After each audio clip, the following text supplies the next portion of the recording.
And welcome everyone, it's Great Shirt Guy, rocking the Great Shirt as always. Back with a studio update. Gonna do a quick one on the old cell phone here. Got our Capital Imperialis assembled, for the most part. Still work in progress, not completely done, but figured I'd make a post since it's been a while since I've actually posted a video that wasn't short. Look at the scale. We got ourselves some tank commanders, got all the fan favorites, Morty and Iron Guard, Steel Legion, Cadians, Catachans, Talarn. We're working a little firing deck here. Some 3D printed Catgirl models. Might have to make a regiment out of those ladies at some point. Got our little Solar Lord on foot. Yeah, kind of working our way around back, seeing what we got with the whole tank here. This is a large lad. I have decided to glue the ramp and the doors together because I didn't really want to paint the interior. Now I will have to paint this landing hatch, which is supposed to be for a flyer, for an Imperialis lander.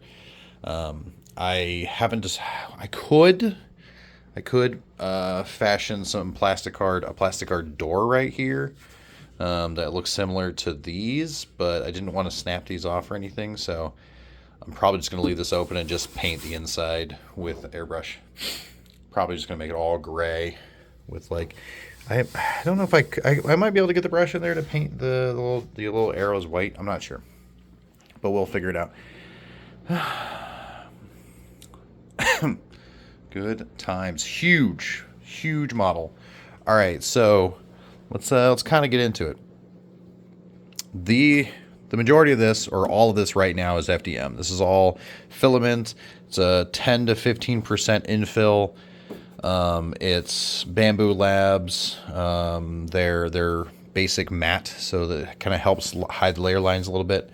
Yeah, it's heavy. Once I glued it together, I was like, whoa, 2-man lift now, 2-person. Oh, I feel help me lift this. She's pretty strong. We have on each side, we have 3 of these dual twin link plasma turrets. These are supposed to be, I spec'd them as if they were just the same strength as the one on the tank here, but they're a little bigger. So we might spec those up a little bit more. And also, these are supposed to be like las gun arrays, but look how big they are compared to the las cannon. These are las cannons. I'm gonna upscale these a little bit. These are gonna be las cannon arrays because this thing is huge.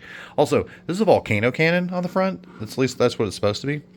And I had some people on the internet say that I shouldn't give this thing the hunter killer rule or the titan killer rule because the titan killer is what the shadow sword is. But we have a shadow sword right here. Let's raise up a little shadow sword. Look, the gun is almost bigger. This whole gun is almost bigger than the shadow sword itself. Could ride on top. There you go. Two volcano cannons firing. So, but I made some fancy rules. I've already talked about these in a previous video, but I made some fancy rules for this whole thing anyways. If I ever get to play with it on an apocalypse game, it's gonna be fun. But yeah, we got our little firing deck up top. It's gonna fit so many. I believe I have firing deck 50. I think it's 50 or firing deck 100. I can't remember. But oh my god, this thing can shoot so many guns. But yeah, so let's get into it. What are we gonna do? So these little guns that stick out the side. So these are FDM, and for the most part, these look fine. They're not too bad. But these look grody on at least one side of them because just like the way they're printed. You can print them vertically, but you're still going to have some issues. They're still not going to look that good. And same with the Hydras. These are really hard to hide these kind of beginning layer lines because this is what happens on like the bottom layer. If it's not flush with the build plate, if it's suspended and supported with supports, this is kind of what happens to it. And you can increase the detail, but you're still going to sort of kind of get that a little bit.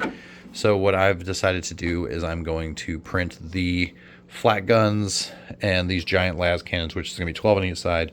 I'm going to print these in resin. So I haven't used my resin printer in about 2 years. I turned it on today. It turns on. I've taken pretty good care of it, and so it should work. If it doesn't work, if we run into issues, I'll have to get a new replacement resin printer, and that'll just kind of slow it down a little bit. But we're going to be printing these in resin, and they should print a little better. I should be able to get 12 of them printed. I using the printer I have now, I pre-sliced the files, and we should have, it's like 4 hours to print 12 of them. And so do that twice, and then it'll be another 3.5 to 4 hours per Hydra gun. And so in about a weekend or in a weekend and some change, we should be able to print out all of our guns and have those all done. And then once all the guns are ready, or kind of while they're printing and while that's all being taken care of, we will be doing gap filling. Now, I learned a lot with this tank. If I ever did this again, I would have someone else print the files. I still do it in FDM for the most part, and then resin for the guns, but I basically little stressful. So when I built the first track section, which is this side, went together very well. Like almost all the parts, aside from the normal kind of gaps you kind of get, everything was fine. And I didn't change much of the print settings. But on this side, if you start to notice, we have some gap issues that I've filled so far with plastic card, and we have some alignment issues, and we have, I think it's on this, yeah. You see we got some plastic card there, we got some plastic card there, we have huge gap issues on this side, and then we see this big chonking gap right there. Yep. And so we running on this half, we have a big alignment issue, and it ended up also, so this side aligned a little bit over here, and I think this is just kind of how I glued it wrong, but we have some pretty decent sized gaps. Now, luckily we used clamps and we epoxied it together. I at one point was going to do some LEDs, but after, the problem is what I should have done, and I was impatient, is I should have printed each piece and not assembled it. I should have printed each piece separately and then assembled it in stages. What I would have done is I would have assembled all these front plates. All these front pieces would have been assembled together, so they would have all been aligned together. And then I would have done the same thing with the bottom. I would have done sub-assemblies and then assembled those sub-assemblies together. I think that would have been a lot easier. But what I did instead was I did the track sections, and then I assembled one whole half onto the track section, and then I did the other half, and then I kind of stuck both halves together. And then, of course, I did the guns. But basically, over the next weeks, days, months, we're going to be doing a lot of gap filling and sanding. My plan is to use Milliput because it's relatively affordable, and it should fill the gaps pretty easily. I'm probably just going to do Milliput and a little bit of isopropyl alcohol to soften it up, to get it just to kind of like stick in these gaps, and using like some silicone shaping tools. They're like paint brushes, but they have little silicone tips. I'll be able to smooth in these little gaps all down here. Probably not this gap right there. I think that's actually not a gap, but yeah, we'll be filling in as best as we can, smoothing in as best as we can, and I'm predicting a large amount of this tank will have yellow from the Milliput. But yeah, one of the bigger gaps, kind of one of the regrets I have, is I wish I would have before gluing this in, I wish I would have glued it together and then glued it in, so at least this part would be flush together. I kind of made myself extra work that way, which was a little frustrating. My thought process was that when I went to assemble both halves together, I thought this was just going to seamlessly connect, but because there is some gap discrepancy, we ran into this issue right here. And so, but we'll fill it with plastic card.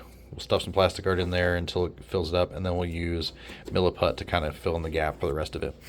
As far as after that, once we've done all the gap filling, we will start with the painting. Now, I might put a plastic card, I might make a fake shift plastic card door that goes right here with some similar panels and some rivets and everything, so I don't have to paint inside here, because I don't really want to paint inside here. And that's probably what we're going to end up doing, is we'll probably end up putting some sort of a door right here. If not, then I will just have to figure out how to paint inside. I mean, I have an airbrush. I'm pretty sure I can get in there and kind of make the whole thing gray. You can't really see in there right now, but yeah, I'll probably make the whole thing gray.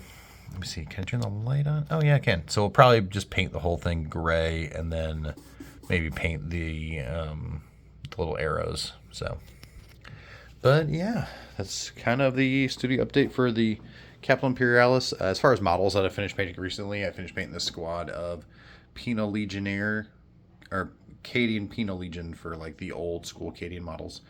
And I think they turned out pretty well. Used some decals. I think it worked out. But yeah, so that's what we got. And I hope you guys enjoy, and I'll see you around next time. Bye.